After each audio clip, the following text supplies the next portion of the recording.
পর্যায়ে যুক্তি খণ্ডন করবেন মাননীয় প্রধানমন্ত্রী সার্জিস আলম।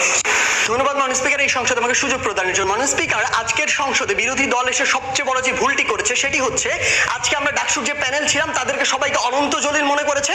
আমরা এক বছরে এসে সকল অসম্ভবকে সম্ভব করে ফেলবো। দ্বিতীয়ত, তারা এই ডাকসুর এক বছরের যে প্যানেল সেটিকে বিশ্ববিদ্যালয় প্রশাসন মনে করছে। মাননীয় স্পিকার, তাদের কথাগুলোতে যদি আসি, তাদের আজকে সবচেয়ে বড় রোশানলের জায়গা ছিল ক্ষমতাসীন ছাত্র সংগঠন। মাননীয় স্পিকার, আমিও ক্ষমতাসীন ছাত্র সংগঠনের পক্ষ থেকে নির্বাচিত একজন সদস্য এবং হল সংসদে বিপিজিএস এর চেয়ে বেশি ভোট পেয়ে নির্বাচিত সদস্য। আমার যদি সেই ইমেজটি থাকে, আমি যদি শিক্ষার্থীদের জন্য কাজ করার সেই মানসিকতা থাকে, তাহলে শিক্ষার্থীরা আমাকে কেন নির্বাচিত করবে না? হ্যাঁ, নির্বাচনের সময় বিভিন্ন জায়গায় বিচ্ছিন্ন ঘটনা ঘটেছে, তার মানে এই নয় পুরো নির্বাচনটি অন্যরকম একটি নির্বাচন হয়েছে। কেউ বলতে পারবে না অমর 21 হলে একটি ভোট কারচুপি হয়েছে। মাননীয় স্পিকার, বিচ্ছিন্ন অনেক ঘটনা ঘটেছে, আমরা এগুলো মেনে নিচ্ছি, কিন্তু মাননীয় স্পিকার, আজকের সব